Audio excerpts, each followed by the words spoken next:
safely say plenty of enthusiasm at the Alumni Center, where the introduction of Eric Morris was held earlier today.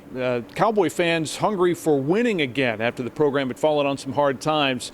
But a lot of praise was headed Mike Gundy's way today, even by Morris, the new head coach. He does come from North Texas. The Mean Green losing in the American Conference Championship game to Tulane, and now he is free to pursue things here in Stillwater full time. A lot of message about pouring into players, building relationships. It's how he turned programs around at Incarnate Word and, of course, at North Texas. And he plans to fill his staff, which some will come with him from North Texas. He plans to fill that staff out with coaches who are willing to invest in the lives of the players, even beyond football.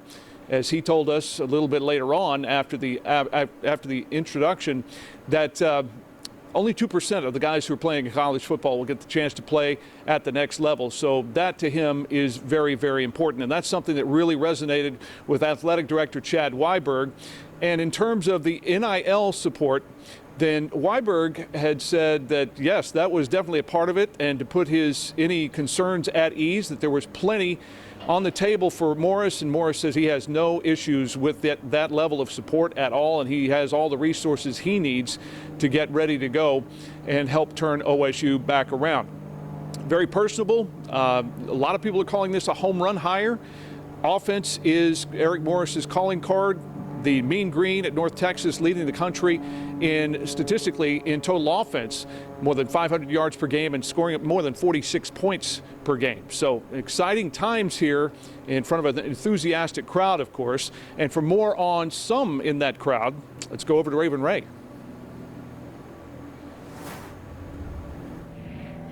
Yeah, John, fans, alumni, and students packed the Alumni Center well before the event began today, sporting America's brightest orange and hoping to catch a first glimpse of the program's new leader. Now, longtime Cowboys supporters say the excitement feels just a little bit different this time, describing today as the beginning of a new chapter for OSU football. Everybody's pretty excited. Everybody sees his offense and how many points he puts up. And so, looking, ahead at, what we could be next season, everybody's pumped. It's a fresh start, I think, and a new face, and somebody that, not like me, that wants to live in the old days when things were good, because it's a new era and we've got to adjust to it. And I think, Eric brings that.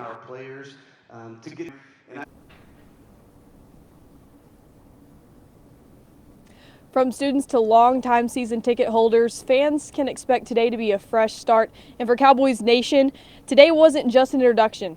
It was a statement of optimism for what's ahead. We'll send it back to you guys.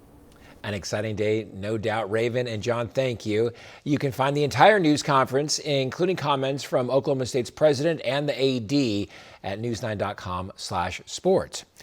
Well, OU is making some adjustments to finals ahead of the team's college football playoff game next Friday. University officials say in-person classes will be canceled December 19th, game day. Finals set on that day will now be moved to earlier in the week, but online classes will not be affected. The Sooners play the Alabama Crimson Tide in the first round of the playoffs. It's a night game. Kickoff is at 7 o'clock. The parents of a 2-year-old girl mauled to death by the family dog are officially now charged with first-degree murder. Oklahoma City police say little Lachlan Rose was attacked twice by that same dog inside the family's northeast Oklahoma City home last month. She had to have ear surgery after the first attack and then the second attack. She's put back in the home. That second attack killed her. The DA says Jordan McGuire there and Darcy Lambert had a complete disregard for Lachlan's health, safety, and welfare. Both remain in jail on $1 million bond. Oklahoma City police are looking for a suspect accused of stealing a car and then crashing it early this morning. Police say the car was left running at an apartment complex near Southeast 44th and Sunny Lane when it was stolen. An officer saw it in the area and the suspect took off and then crashed near 59th and Sunny Lane. They ran away. No arrests have been made. A GoFundMe page has been set up for a family who had to jump out of their second-story apartment to escape a fire. Firefighters say a forgotten candle may have started that blaze near 16th and Rockwell last week. Family members say that Jacob had severe burns and a broken ankle, while his wife Paula had a hip fracture and a possible spinal injury. Thankfully, though, they say 16-month-old baby Emery escaped with just a few scratches. Family also says the fire destroyed everything that they owned. Help out if you can. Well, this is a story we've been working on. It's about a painter. His name's Karl Torp, and he says he knew from a very young age he was going to be an artist. But before he could find his purpose, he had to overcome severe trauma. He was still carrying around with him from abuse he suffered as a child. And for the first time, Kyle is sharing with us his story and how it's inspired him to now help others going through tough times. Watch our special report, Painting Hope, this Thursday at 10 o'clock. Hey, Oklahoma. Well, you know what? The clouds were hanging tough this weekend for a good chunk of the state. It was cloudy and cold. Yuck. Today, lots of sunshine. Finally, we have earned it. If you have any evening plans, go right ahead. We'll dip it into the 30s here. Not too bad out there. All right, so how about highs in the 60s? It's going to get really nice. And then more Arctic air. Will we see any winter precipitation? Will we? Your forecast coming up.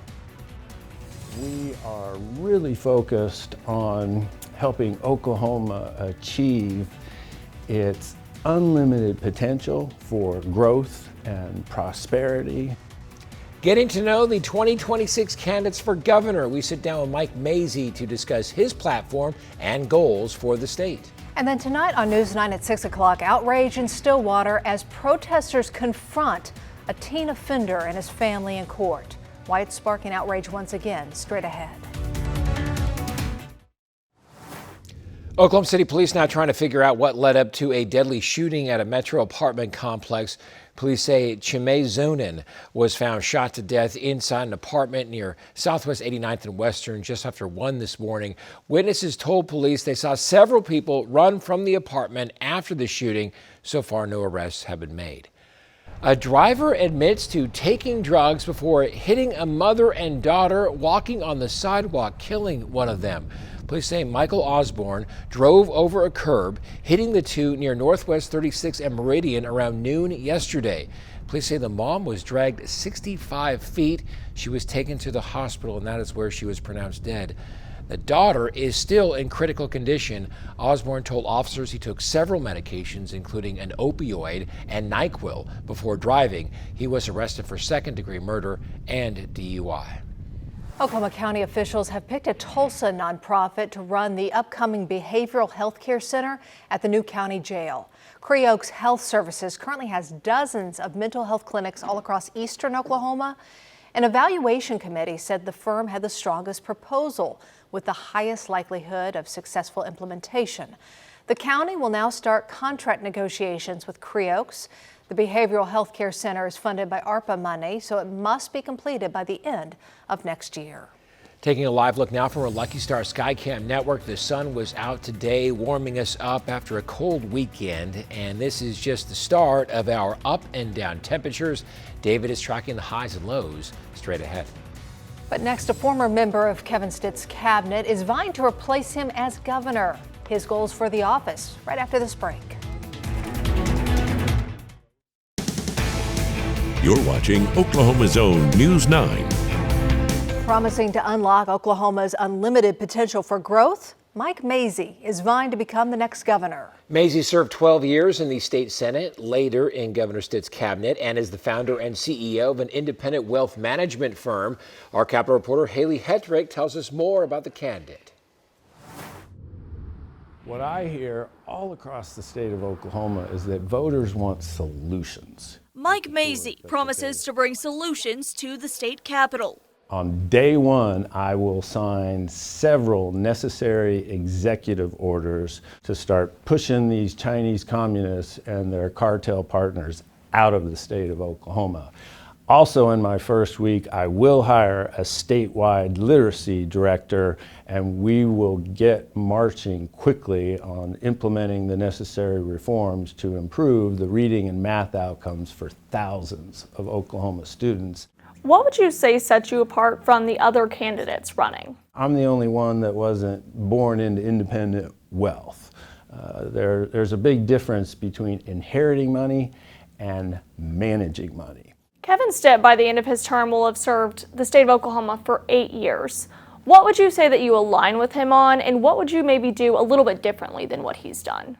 We crafted together a strategy to build the state savings account to $1 billion for the first time in Oklahoma history. I plan to laser-like focus on waste, fraud, and abuse. What is your biggest message to Oklahomans? When true reform-minded conservatives unite in common cause together, we can become a no-income tax state, we can fix the schools so kids actually learn how to read, and we can chase these foreign bad actors out of the state. For Oklahoma Zone, I'm Haley Hetrick. Haley, thank you. We have the full interview with Mr. Mazie on our webpage, along with other candidates, including Getner Drummond and Chip Keating. You can find that right now at news9.com. We're going to have some ups and downs with the weather to talk about. Yeah, big ups, big downs, and it's that time of year. Tomorrow into the 60s. Okay. Wow. And then it'll come down, and then this weekend it's Arctic air this weekend. So A lot of it depends cold. on the wind too, on what it's going to feel Yeah. like out there, and if your Yeah. blow molds are going to stay in one spot. Mine are good. Or they're gonna Mine, go- yeah, I've got okay. them. We got them. Yeah, I figured out some- Anchored down a little bit, yeah. Yeah, I use metal spikes. Yeah, Anchor. good, Yeah, they good. don't blow over Okay. in the paint house. I learned this lesson the hard way. Gone. No, it looks good. So, like the weekend, we were in the 40s yesterday, but it felt like the 20s just because of the clouds. And, I didn't like it at all. Wasn't a great weekend outside. Today was good, though, right? We're talking about, we're talking about 50s today. It's going to get better, okay? Talking about your wind forecast the next 9 days. A couple of days stand out. Friday, Saturday, all right? And that's going to be the beginning of some Arctic air moving in here. Beginning late Friday night, Saturday, and Sunday. The winds will come down on Sunday when there's still Arctic air oozing in, but yeah, I know. But, overall, could be worse, right? It's going to get cold, though, and we are right now in the 9th driest December on record. We've only had 0.09. You're thinking, well, hang on, it snowed last week. Yeah, because snow doesn't amount to very much liquid precipitation at all. Yeah, 0.09, and we're in 9th place, and we are looking for moisture. We're looking hard. All right, looking off to the northwest, we're doing all right. Traffic, man, look at the Hefner Speedway right now. That's not any fun. We're locked up on that. Might be an accident there. 46 degrees in Oklahoma City. We're cooling off now with a south wind at about 5 to 10 miles per hour. So here we go. Upper 40s, most everybody now, we fall into the upper 40s after being in the low 50s today. Lots of 40s on the map, already some 30s now in northeast Oklahoma, and again, 50s still hanging on a bit longer out west. It's a south wind blowing to the north at about 10 to 15 miles per hour, a little stronger winds across western Oklahoma. Here's your jet stream or the storm track running up and over and off the Pacific to the northwest. Nice big storm here, and then diving off to our east. Cold here, mild here, and there's your storm track along and north of the jet. So we're not getting any storm systems in here, and the ones we are getting are weak and wimpy, but we're going to have a fairly substantial storm system come out of Canada, dive into the north and northeast of us. What's that going to do? Well, that's going to tap into the real cold air. Look at these temperatures now to our east, again, north of that jet stream. 23 in Detroit, 25 in Chicago, 16 in Minneapolis. They've had record snows going on the last week or so in the Great Lakes and the Ohio Valley. Lots of snow. New York City right now at 27. But we are going to get better. But here's what's lurking. And there's a lot of snow on the ground, which helps keeps the air colder, right? But there's just plenty of cold air up across Canada into the Arctic Circle. Look at Norman Wells, Canada, 45 degrees below zero. Fairbanks, Alaska at 28 below zero. That's not the wind chill. That's the air temperature. And we're going to break off some of that and bring it south. Now, we will cool things off a little bit for your Wednesday and warming back up Thursday. Tomorrow looks amazing. And then we start to turn colder on Friday and a lot colder Saturday and Sunday, okay? Sunday will be the coldest day, and we will get a good shot of Arctic air. It only hangs around a couple of days, so it's not a prolonged period, not much moisture.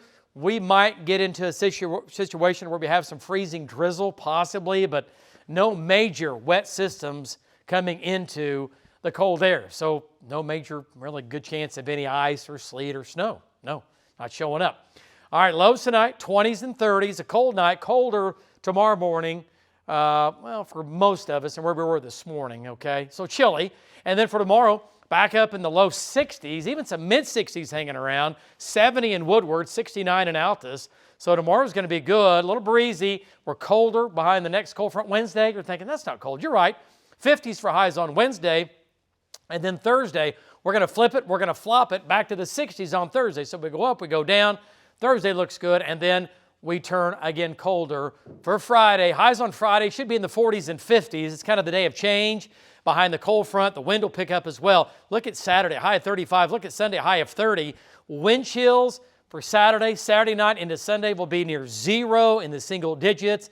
So we're getting back into that dangerous cold for Saturday night, Sunday night into Monday morning, a low of 21. It's going to be chilly, and then next week, 40s and 50s, okay? So, by the way, by the end of next week for the OU Alabama playoff game, how about temperatures right now during the day into the 60s in Norman, falling into the 50s right now for that OU game for Friday evening, okay? So right now, the OU Alabama game looks pretty good. Guys, back to you.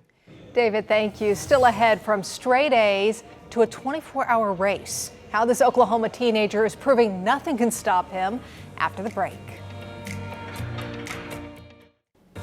It's a race that separates the strong from the not as strong. A 17-year-old from Edmond is heading to Utah to prove he is one of the best. Yes, after meeting him, our own Mike Glover believes he has a running chance. Here's tonight's Something Good. Okay, so he's a straight A student taking honors classes. He owns his own lawn cutting business, and he runs.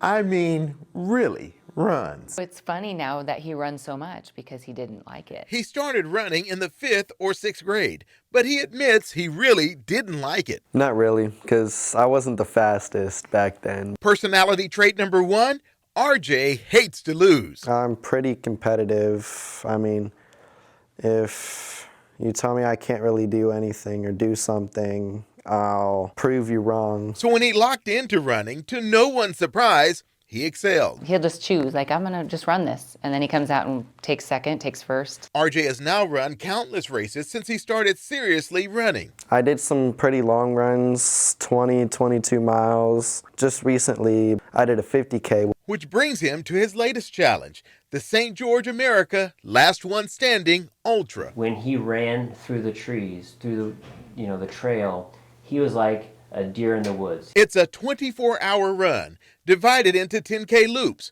Runners have to complete each loop in the allotted 90 minutes or be eliminated from the competition. I've been on him about sleep, I've been on him about nutrition, but I really feel like this race, he's shown up differently. I get up before school starts, around 4:30, 5 o'clock to go run. Last year, there were about 200 runners that competed in the competition, but only 6 were able to complete the challenge. But don't tell that to RJ. Defeat all odds against me. Challenging yourself beyond the limits. I can do this. That is Something Good. I'm Mike Glover for Oklahoma's Own.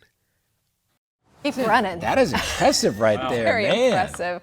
Oh, we want to share this with you. The Oklahoma City Zoo is showing off its newest addition, Lyra.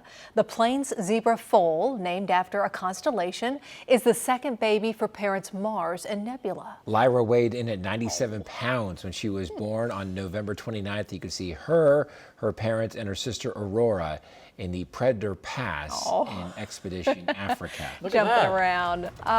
Love to see those babies there. Beautiful, too. The clumsiness, that's the cute part, right? So sweet. So cute. Thanks so much for watching here at 5 o'clock. We'll see you here at 6.